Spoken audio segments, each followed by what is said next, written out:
Namaskaram. Namaskaram.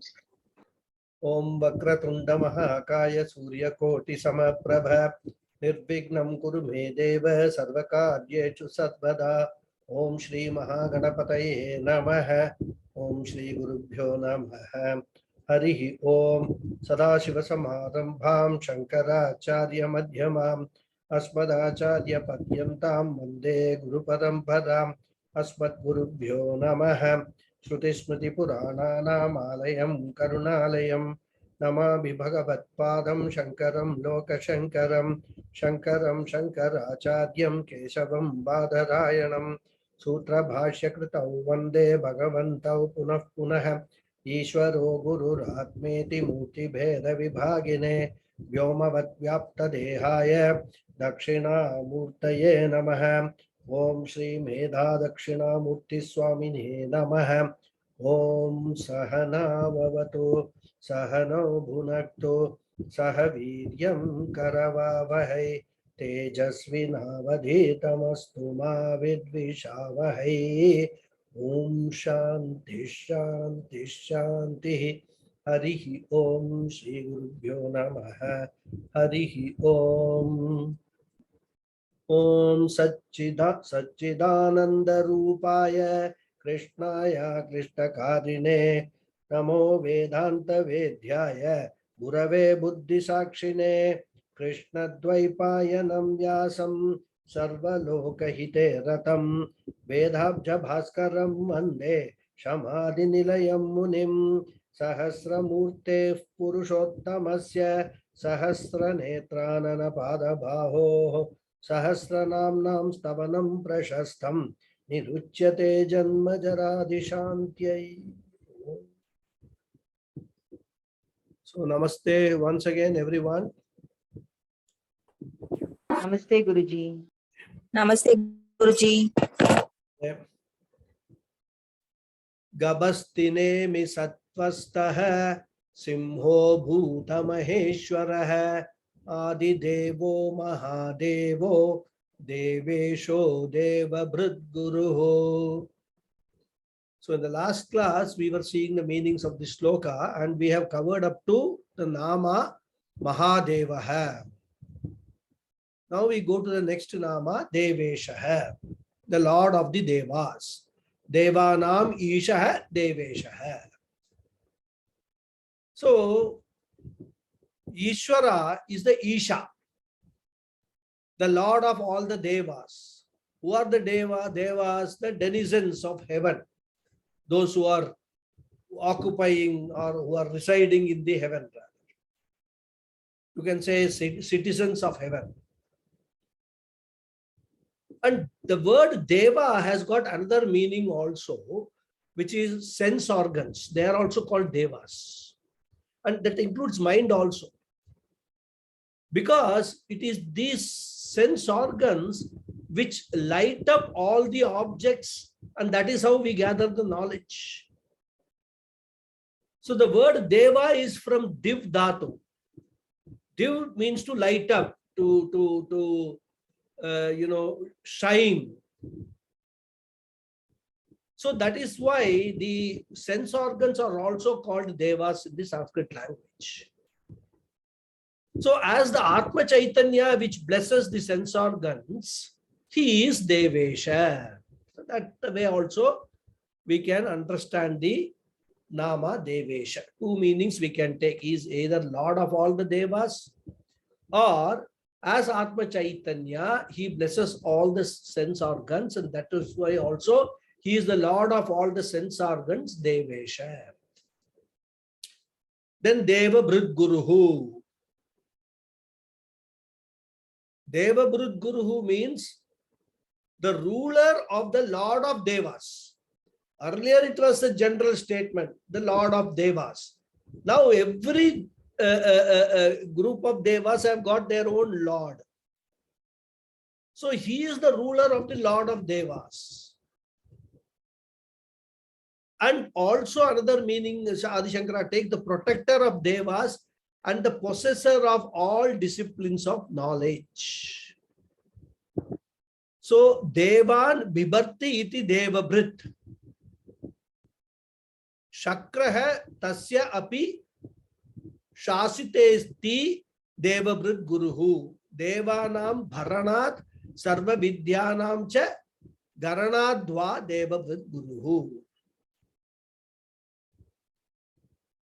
Indra, for example, is called Devabrit, as he is the lord and supporter of all the devas, the lord of the devas, Indra. But the Lord, Bhagavan, Ishvara, is the guru of even Indra, because he protects and rules over Indra also. Hence, he is Devabrit Guruhu. Or otherwise, as I said, Devabrit, protector of all devas, and Guru, because he swallows all the vidyas. Means what? He possesses all the disciplines of knowledge. And then at the time of Pralaya, he actually swallows, figuratively speaking, makes all the disciplines of knowledge from manifest condition to unmanifest condition. And then at the time of the next round of creation, brings them out again. So that way also he is Devabrit Guruhu. So that completes that shloka. Uttaro gopadir gopta jnanagamyah puratanah sharira bhuta bhrit bhokta kapindro bhuri dakshinah. So this shloka has got 9 namas.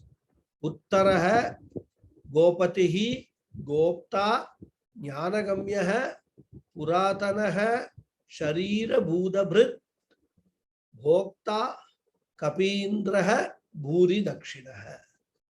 9 or 10? 9 only. Uttaraha, Gopatihi, Gopta, Jnanagamya, Puratanaha, Sharira Bhudabhrit, Bhokta, Kapindro, Bhuri Dakshina. 9 only, correct. So Uttaraha means 2 meanings are there. One is the one who is superior to all. The Uttaraha is Taraf Pratyaya, then Uttamaha is Tamaf Pratyaya. Here they have used Taraf Pratyaya, Uttaraha. And also another meaning is there, the uplifter. Janma samsara bandhanat uttarati iti uttaraha. Vishwasmat utkrishta itiva. Both meanings are he gives. Uttarati means lifts up, makes all of us cross the bondage of samsara, which is characterized by repeated births and deaths. Punarapi jananam, puranapi maranam. So at the time of moksha, he uplifts us and helps us to cross the bondage of samsara. Therefore, he is Uttara. Or he is Uttara because he is Vishwasmat Utkrishtaha, superior to all. Everything that is all beings is there, he is superior to all. So he is Utkrishtaha. So Uttaraha. Both meanings you can take. The next nama is Gopatihi, the Lord of the cows.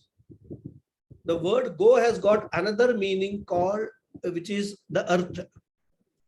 So another meaning, the Lord of the earth also we can take. So we can take it as Lord of the cows and also the Lord of the earth. Gavam palanat gopaveshadaraha gopatihi. Gauhu mahi tasyaha patitadva. Patitva. Patitvatva. Patitvatva. Yeah.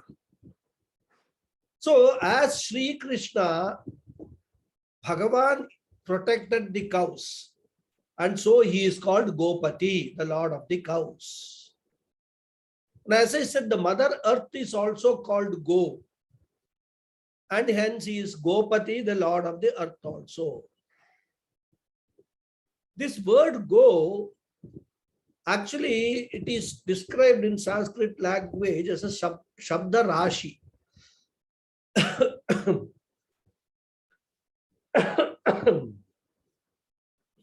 Shabda Rashi means what? A group of words. So the word go has got yet another meaning which Adi Shankara doesn't refer here, which is the Vedas are also called go. So as the body of knowledge is called, the Vedas are given out by Bhagavan, he is called Gopati, the Lord of Vedas. And if we actually understand, analyze the Vedas, examine the contents of the Vedas, the subject matter of the Veda is the Lord alone. The rituals, the devatas, the sadhanas, the sadhyas, the mantras, all that is all revealed by the Vedas alone. And they are all nothing but Ishvara. And Veda talks about dharma, and we have already seen that that nama dharma, it is also Ishvara only. So that is how we can understand this word Gopatihi from different standpoints. All are valid. The next one is Gopta. Gopta means the protector. Samasta bhutani palayan rakshakaha jagata iti Gopta. Bhagavan is the Rakshaka, the protector of the entire Jagat. And what is, if you actually understand this entire Jagat, you can reduce it to three entities: the knower, the known, and knowledge.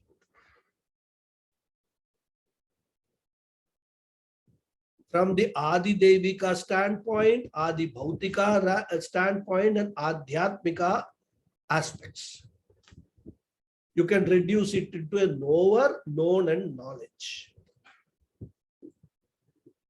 So Bhagavan is the Gopta, the protector and the sustainer of this entire Jagat.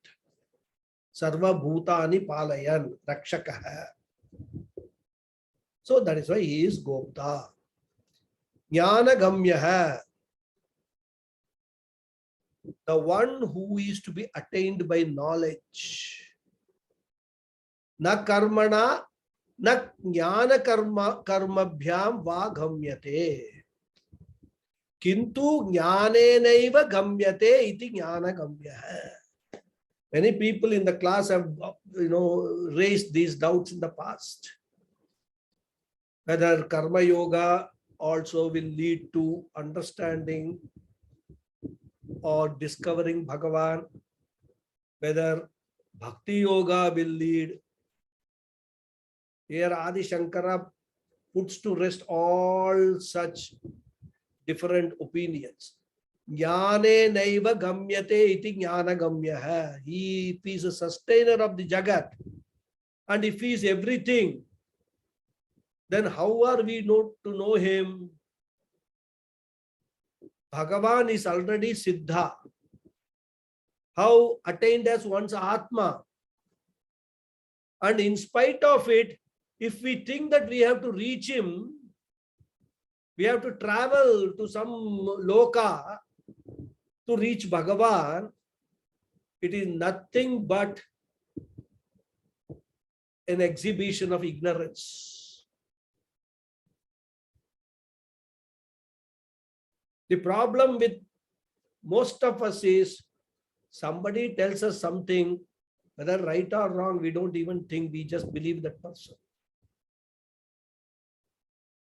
I'm not saying you must challenge everything that is told, but you can always be inquisitive. And for that you require knowledge, because only with knowledge questions will come. At least some knowledge should be there, which could be a doubtful knowledge. So in order to clarify the doubt, questions can come. And once you understand that there is nothing, no Bhagavan or no Ishvara separate from your own self, that knowledge is what will give us the understanding of Bhagavan, what Bhagavan is, discovery of Bhagavan, discovery of Ishvara. That is why he says, Jnanena eva gamyate. He can be reached, attained only by the knowledge got through the words of Vedanta. He is the content of the knower and the content of anything that is known. No karma, no yajna, no amount of meditation, nothing you can reach Bhagavan. He can be reached or attained only through the knowledge of what Bhagavan is. And that is revealed by the Vedanta Upanishads. Therefore, he can be reached only by jnana and not by actions or actions combined with jnana. Pure knowledge is the recognition of what Ishvara is. And Ishvara is jnanagamya, reached. Gam dhatu. Gamya is from gam dhatu, to go, to reach, the goal. And that is recognized only by knowledge, because Ishvara is everything. If Ishvara is everything, he is also you. I shouldn't say he is also you, he is you. That is how we have to understand Ishvara. You or I. The next nama, Puratanaha, the ancient. Kalena aparichinnatvat purapi bhavati iti Puratanaha. Kalena aparichinnatvat. He is not limited by time. So therefore, since he is not limited by time, he is Puratana. Means what? He has always been there. He is more ancient than the ancient, but he remains always the same. There is no old age for Bhagavan. So therefore, the word Puratana has got another Vyutpatti, another derivation. Pura api nava is also called Puratana. Even though he is ancient, he is always new. He was new. Even now he is new. In future also he will always be new. So Bhagavan will always be new. Because he is beyond time. All these becoming old or something getting worn out and all because of passage of time. And he is beyond time. Therefore, there is no question of any, becoming old or becoming, parichinna, limited. So that is Puratana. Sharira Bhuta Bhrit, the nourisher of the body. Sharirarambaka bhutanam bharanat prana rupa daraha sharira bhuta bhrit. Now, if we actually see the process of karana karya, this body is a karya, it's a product. And if it is a product, there must be a cause for it.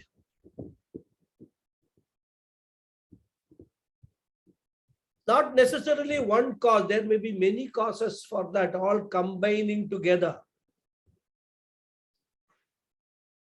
So all these causes are necessary for the beginning of the individual body or the total body, which is called Sharira Arambakani Bhutani.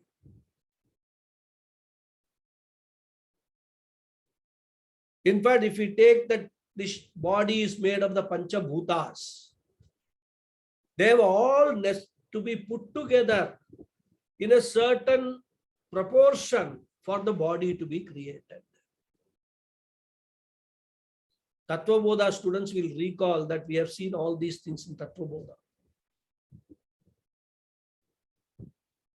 So to create a body, first of all these bhutas must be put together in the proper ratio or proportion. And after that, it has to be enlivened. And this cause, the enlivening cause, is only Parameshwara. How? Because himself being the prana, he is the nourisher of the body. Normally, if you ask, what do you think is the cause? People will say, one's father or mother are the cause. Their understanding extends only up to that, parents. But we have to realize that Parameshwara is the ultimate cause. He is the cause of even the father and mother. Therefore, he is Sharira Bhuta Brit. So all the causes, whether it is Upadana Karanam, Nimitta Karanam, whatever causes you are talking about, they are all Bhagavan Ishvara only. So now we come to the 500th Nama. Bhokta. Bhokta means one meaning is the protector, another meaning is the real enjoyer. Palakatvat bhokta paramananda sandoha sambhogatva bhokta. So he is bhokta because he is the one who protects everyone.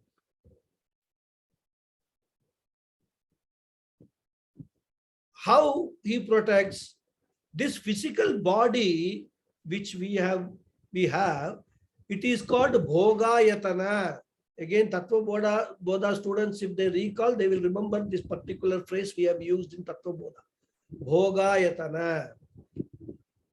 Bhoga ayatana. It is the what you can call abode of all enjoyment, the counter of enjoyment. Physical body.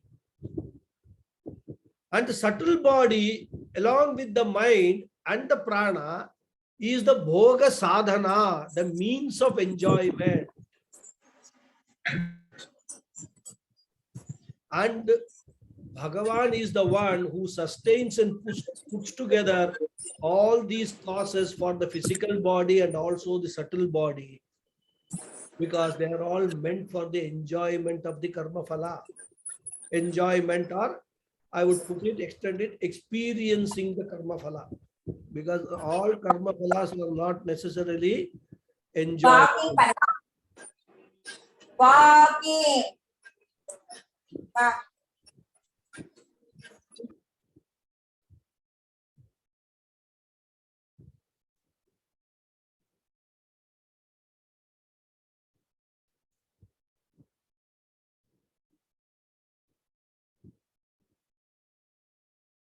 So, when we say that bhoga yatana, bhoga sadhana and all,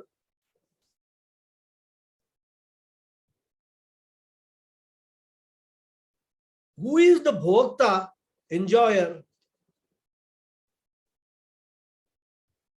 So, Bhagavan is not only manifesting as the physical body, which is the counter of enjoyment, and the subtle body, which is the means of enjoyment, but he is also the enjoyer, the bhokta. Because in every bhoga or enjoyment, there is a sukha, joy, and he is bhokta of that. And once one recognizes this, one's doership and enjoyership is removed. To understand this is not very easy. Once the doership and enjoyership is removed, that is what is called moksha or enlightenment. And Bhagavan is the real bhokta ultimately, because he does not have any self-ignorance, and hence he always enjoys the Paramananda, the limitless joy. That is why he is bhokta. The next nama is Kapindraha. Very interesting nama. Kapindra means the lord of the monkeys. Kapinam Manaranam Indraha Kapindraha Ragavaha Va.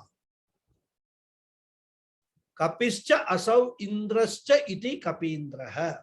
Derivation of Kapindra. The two words. Kapindra is a samasa. It is a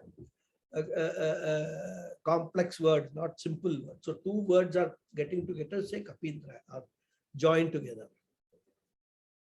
So in his Ramavatara, Bhagavan was Kapindra, the lord of the monkeys. The word Kapi has got another meaning also, as Varaha, the boar. No?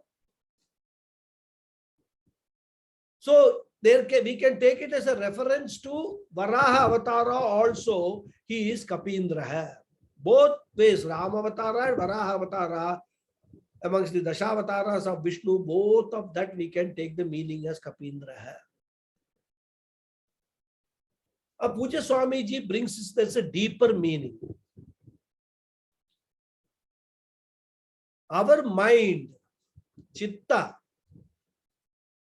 is considered to be a monkey because it does not stay within a given job but keeps on wandering. Some of you might remember there was a very famous drama by Cho Ramaswamy, Manam Urukurang in Tamil. Those who don't know Tamil, excuse me. The mind is a monkey. And who is the Lord? The Lord is Manasa Manaha. He is the Lord of the mind also. It is because of him that the mind is functioning. To understand the Lord also, we require the mind. He is understood by the mind only.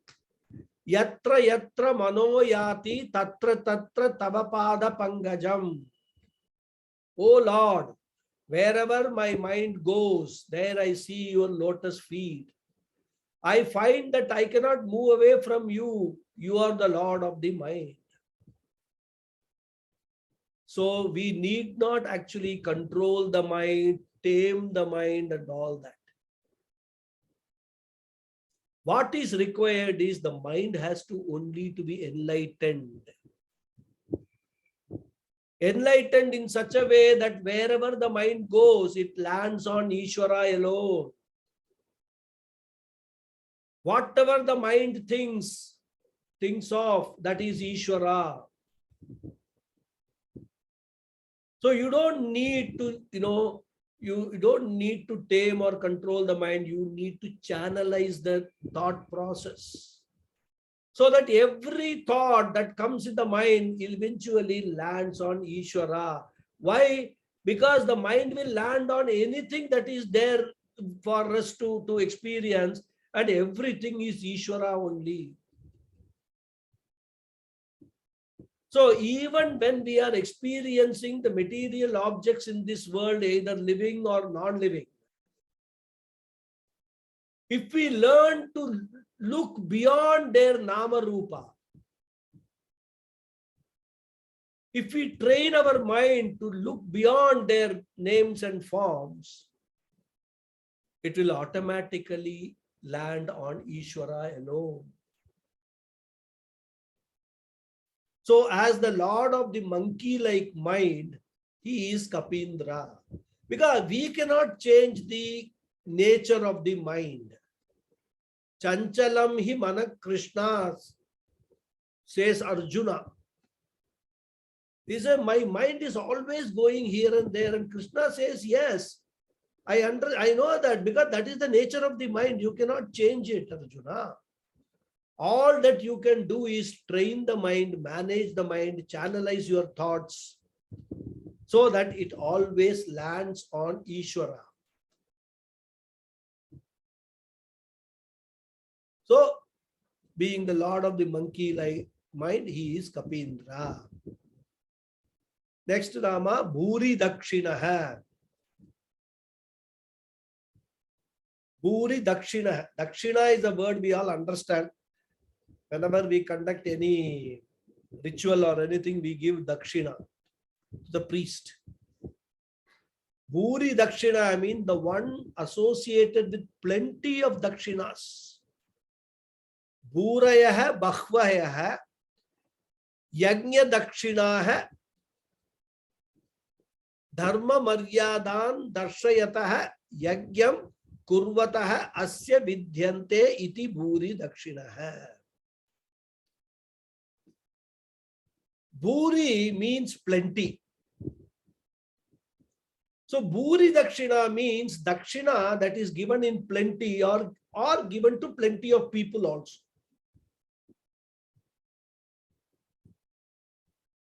Where even at the time of our marriage and all that in our tradition, the guests who come to the marriage get a Dakshina. Earlier times they used to give, these days they give, what is that called? Some gifts and or return gifts they give. All the guests who come. That is called Bhuri Dakshina. And Bhagavan is the chief guest in all functions, isn't it? Any function, religious, our entire culture is a Vedic culture. So there is no function that we have in which we do not start without a puja of Bhagavan. First we do avahanam, then then do the puja. That is how we start all the functions. Even it's turmeric. I mean Ganapathy made of turmeric. We do the avahanam and a small archana before we start anything. So Bhagavan is installed first and puja is done to him. And when Dakshina is given in any yajna or in any shraddha or marriage or any ritual, that person is invoked as Lord Vishnu. And then the Dakshina is given to him. So whenever we are giving Dakshina to anybody, whether he is a priest or even with guests rather, our attitude should be what? I am seeing Sakshat Vishnu Swarupa in this being and I am giving this Dakshina. I am taking this person to be Vishnu Swarupa. Like Sarvadeva Namaskara hai Keshavam Pratigacchati. Any Dakshina given to anyone ultimately goes to Lord Vishnu alone. Therefore, Lord Vishnu is Bhuri Dakshina. He is all the guests, he is all the Ritviks, he is all the priests. And whenever some extra respect is to be given to any guest that has come to a ritual or something, an extra Dakshina is given to that person.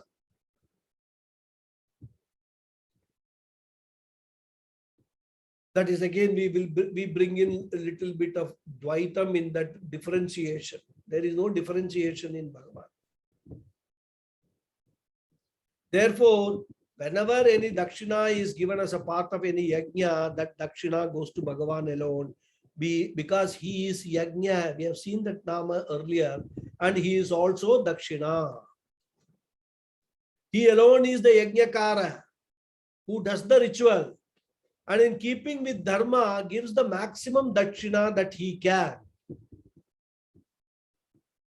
He alone is in the form of those who receive the dakshina. Hence he is Bhuri Dakshina. He is everything. The giver, the receiver. In fact, Bhagavad Gita has got a very beautiful sloka which sums up this entire attitude. Brahmarpanam Brahma Havihi Brahmagnau Brahmanahutam Brahmaivatena Gantavyam Brahma Karma Samadhina. So if you take any yajna, every aspect of that yajna being Brahman, and if that aspect, every aspect is Brahman, what is Bhuri Dakshina means? It is nothing but Brahma Dakshina. And even in his avatars like Sri Rama and Sri Krishna and all that, he has given lot of dakshinas while performing yajnas. Hence also he is Bhuri Dakshina. That is, not only that all dakshinas go unto him, in his avatars he has also given plenty of dakshinas to plenty of people. Hence also he is Bhuri Dakshina. So that completes this 9 namas, right? Bhuri Dakshina. The next sloka is Somapo Vrittapas Somaha Purujit Purusattamaha Vinayo Jaya Satya Sandho Dasharhas Sattvatam Patihi. Again, this sloka has got 10 namas. Somapaha, Amritapaha, Somaha, Purujit, Purusattamaha, Vinayaha, Jayaha, Satyasandaha, Dasharhaha, Sattvatam Patihi. That is one word. Sattvatam Patihi is one nama. So Somapaha. Somam Pibati. The one who drinks Soma. Somam Pibati Sarva Yajneshu Yashtavya Devata Rupena Dharma Maryadam Darshayan Yajamana Rupena Iti Va Somapaha. There is a very famous yaga called Soma Yaga in our Vedas. And the person who is performing the Soma Yaga is called Somayaji. In fact, even now in many parts of India, some people have got this surname Somayaji. Because their forefathers or ancestors, somebody must have been regularly performing the Soma Yaga. So he was called Somayaji. So all these people don't even know the meaning of Soma, but still they will call themselves Somayaji.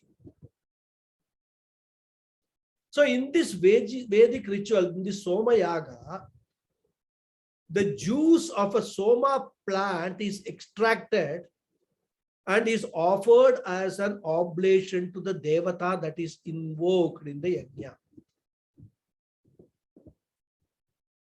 Because whatever Devata is ignored, whether it is Indra, Varuna, whatever, or Prithvi, whatever Devata is invoked, Bhagavan alone is the ultimate Yashtavya Devata, the altar of the ritual.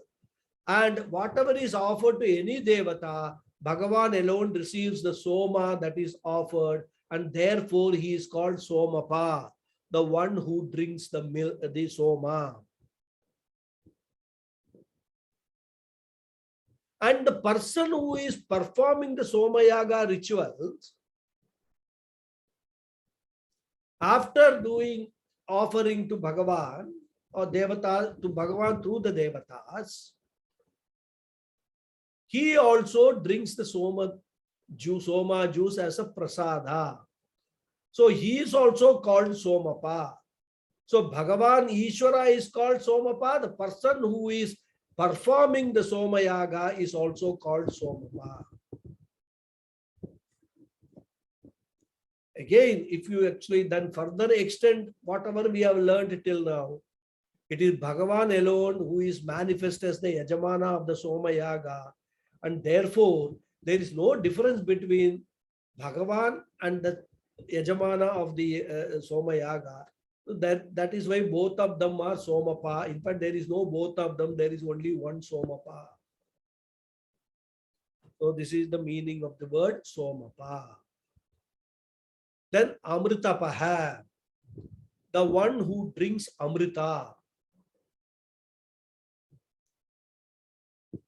Swatma Vritarasam Piban Amritapaha. Asuraihi Kriyamanam Amritam Dakshitva Devan Payayitva Swayamapi Apibhat Itiva.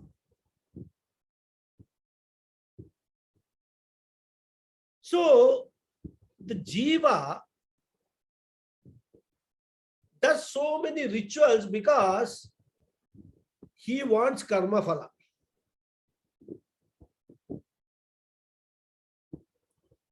And by doing all these rituals, eventually he becomes Somapa.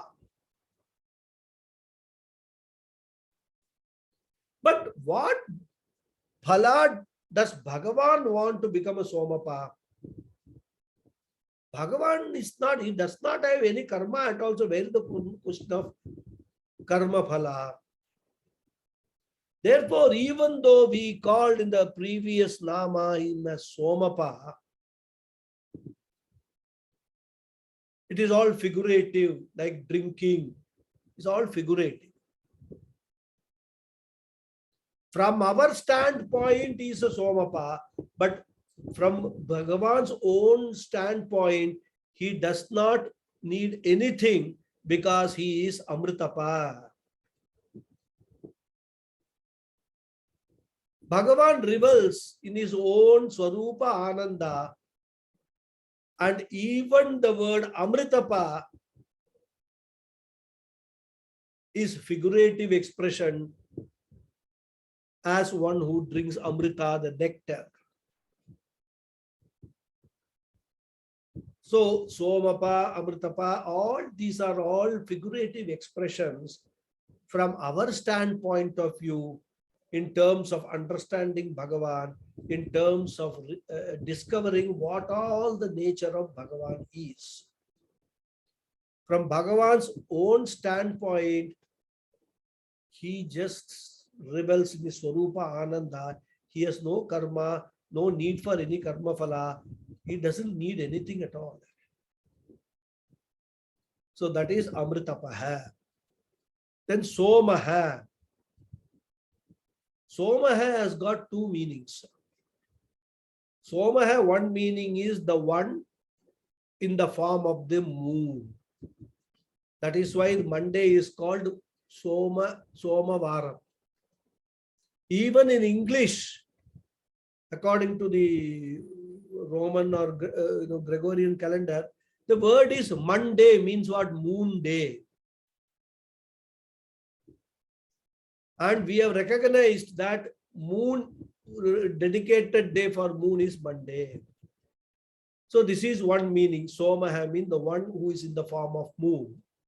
The second meaning is Sa Umaha, Umena Saha, the Lord Shiva with Uma.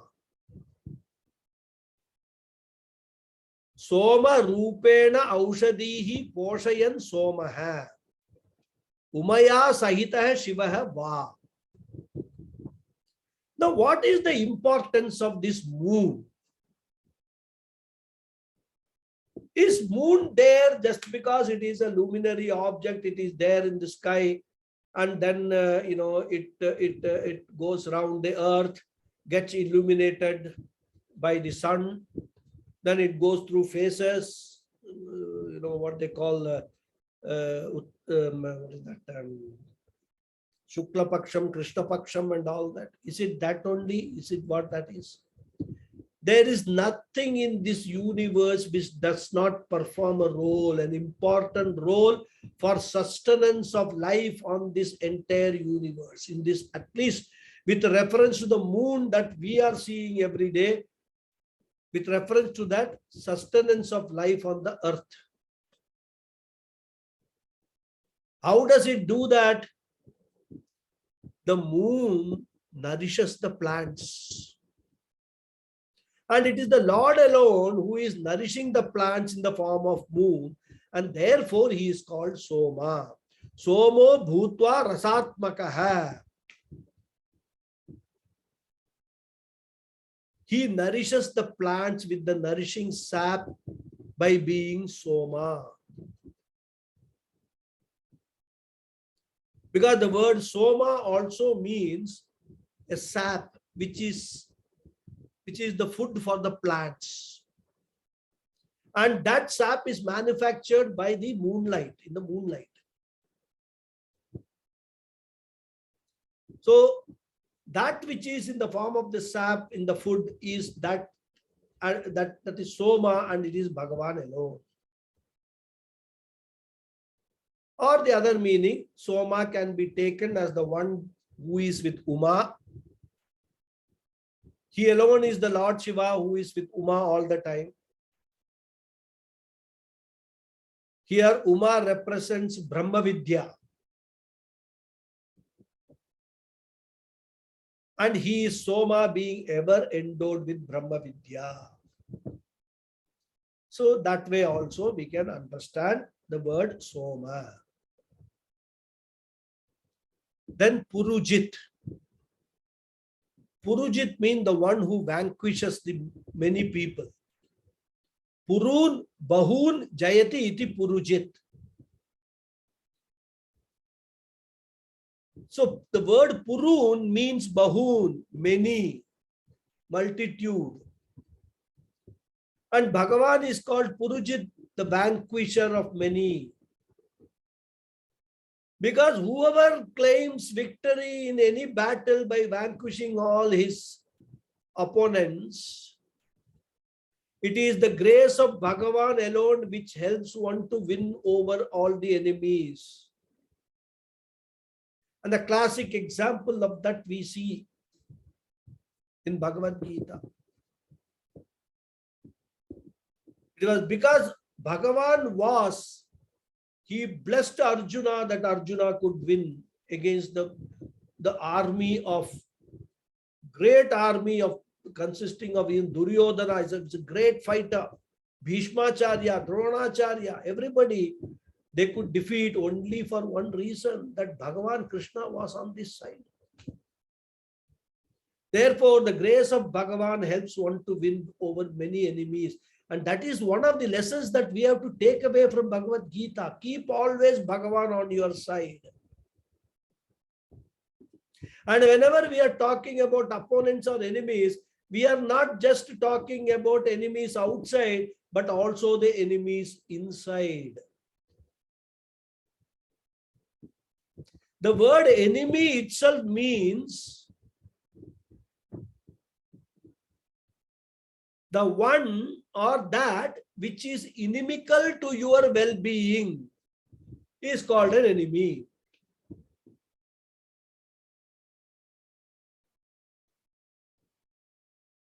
In fact, if you analyze, there are really no enemies at all.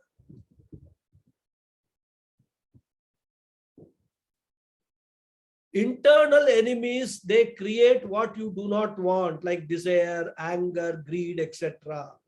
They are all called enemies because they create confusion and they do not allow you to have a poise and composure necessary for gaining self-knowledge.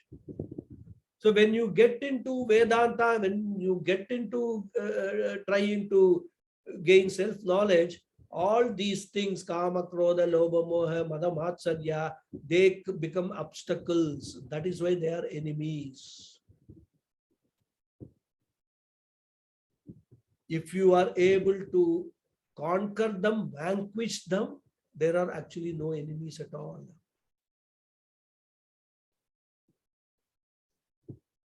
So a pratikulakari, the one who creates disturbance, is called an enemy. And an anukulakari, a well-wisher, is called a bandhu. Externally also, there are people who create disturbances, and to be not affected by those disturbances, one requires the grace of Bhagavan, because Bhagavan is called Purujit, the vanquisher of many. Then Purusattamaha, the one who is many, and also again Tamah Pratyaya is used, the best. Vishwarupatvat Puruhu, Utkrishtvatvat Sattamaha. Again, Purushascha Asau Sattamaha Cha iti Purusattamaha. So the one who has become many and is in the form of everything is Puru. Taittiriya Upanishad, Bahusyam Prajayeya. He desired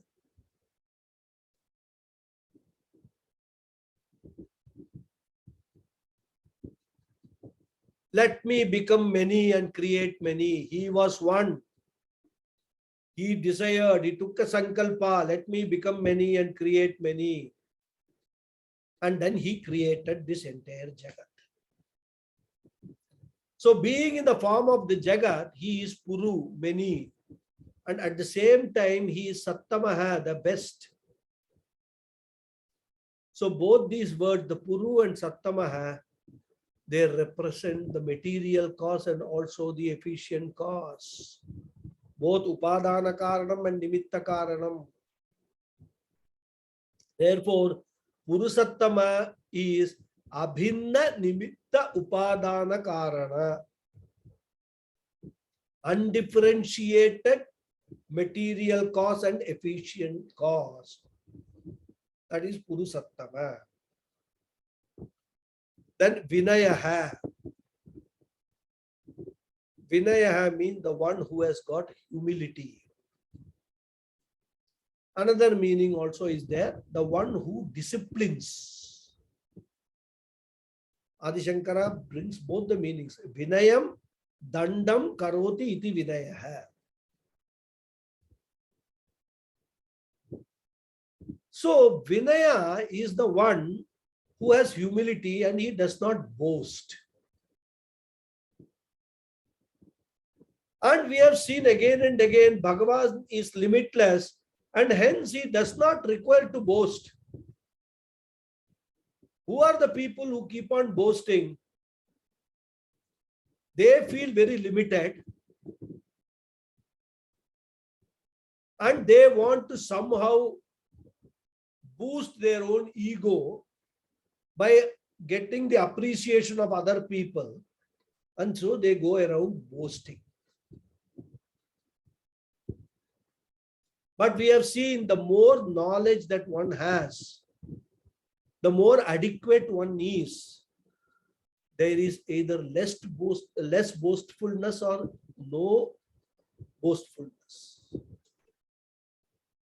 One should be Vidya Vinaya Sampanna. The one who is full of knowledge, as they say, in a pot which is full will never spill over. It is only an empty pot which makes the sound. All these expressions are all what? It is only one should have humility in one's life.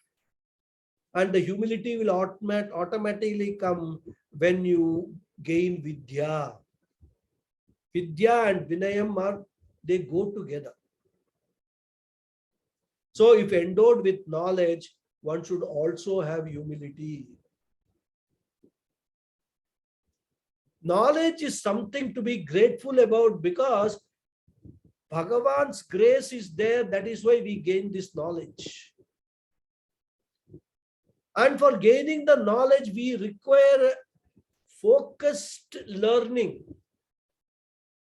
concentrated learning.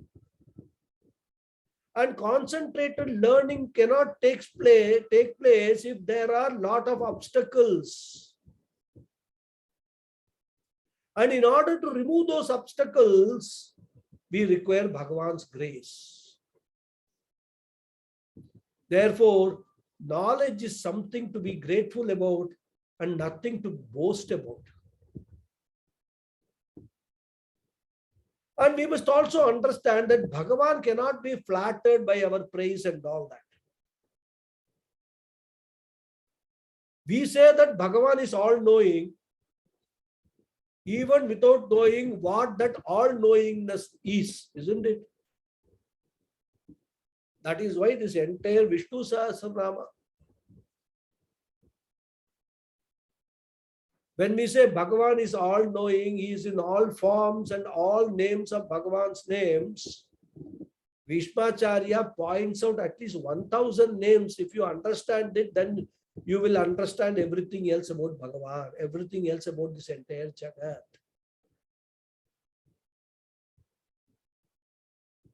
So as they say, when you cook rice, you don't need to check whether every morsel is cooked or not. You just pick up one or two morsels, see whether it is cooked. that means everything is cooked. Similarly, if you understand the 1,000 namas of Bhagavan thoroughly, assimilate that knowledge, then extend that to the entire Jagat, you are done. You have got everything. So Bhagavan is Vinaya Swarupa, that is, he is absolute humility with absolute absence of any kind of boasting.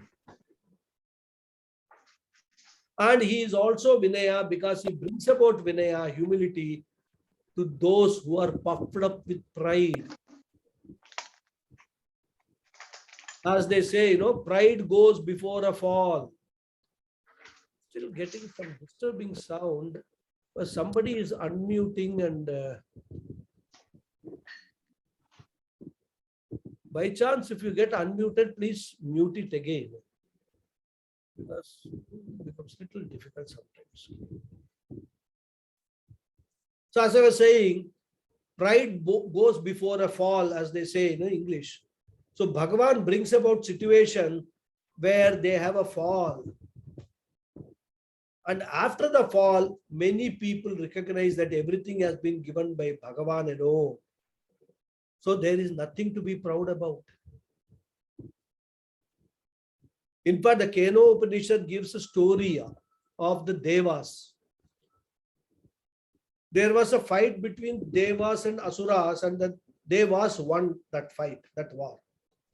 They were all very proud. Devas, oh, we are all valiant people. We have won over Asuras and all. They were all celebrating, Devas. And they forgot the Lord. They forgot the Lord. They even forgot that all their victory was because of the Lord alone. So Bhagavan appears before them as a Yaksha. One by one he calls. He first calls Aavignidhi. What is your glory? I can burn anything. I'm so powerful. I have done this to Asuras. I have done that to Asuras. So Bhagavan takes one small grass, puts it, you burn this grass. Aavignidhi tries his best, but he fails. He cannot burn that one blade of grass. He says, okay, you go. I have understood what you are. Calls Vayu Devata. Vayu Devata again, I can blow everything to pieces. Rather, I am a biggest destructive power I have got. That is how I defeated the Asuras. Then Bhagavan said, are you seeing this grass, blade of grass? He says, yes, blow this. The Vayu Devata is unable to do. Like that, every Devata he calls and makes them realize that all that boasting, the pride which they had, they don't belong to them. It all belongs to the Ishvara alone. And thus, he disciplines these Devatas to understand what the real glory is all about, what they are enjoying.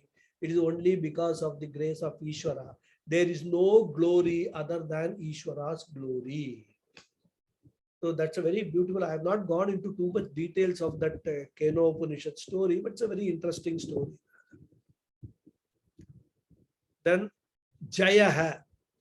Samastani Bhutani Jayati iti Jayaha. Bhagavan is victorious over all beings. He is Jaya, absolute victory. That is why whenever we want any success in any endeavor, we pray to Bhagavan, invoke Ishvara as the absolute success. Every day we go out of the house on the road, whether we go in our vehicle or in the midst of other vehicles, that we come back home is a victory. Come back home alive is a victory. That we continue to live and get our food every day is a victory for us. That we sleep and get up in the morning is a victory. Thus, if you start counting, there are so many victories we have got, and there is no reason for us to feel despondent about anything. There are countless victories. Unfortunately, we ignore or we don't count them.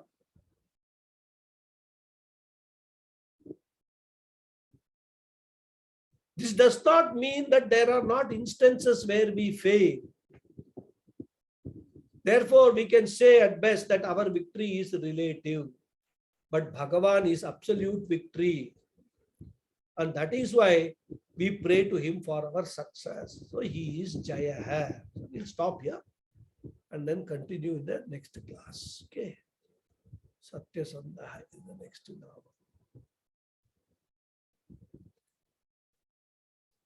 Om Purnamadav Purnamidam Purnat Purnamudachyate Purnasya Purnamadhaya Purnameva Vasishyate.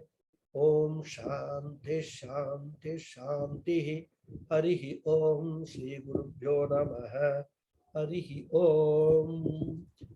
Thank you all very much. Thank you, Guruji. Mama. Hari Om. Thank you, Guruji. Thank you. Hari Om Guruji. Namaskaram. Namaskaram. Thank you. Thank you, Guruji. Thank you. Thank you. Thank you. Namaskaram, Guruji.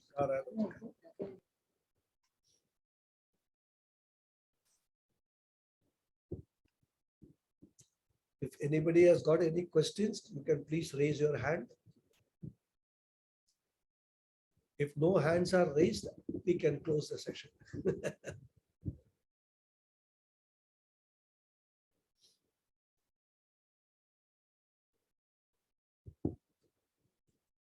So no questions. Shall we close? Okay. Hari. I am here, Guruji. Oh, you're there. Oh, you're raised. Okay. Sorry. I didn't see that. Come. I didn't quite understand the concept of Bhuri Dakshina. See, Bhuri Dakshina means Bhagavan is in the form of all Dakshinas.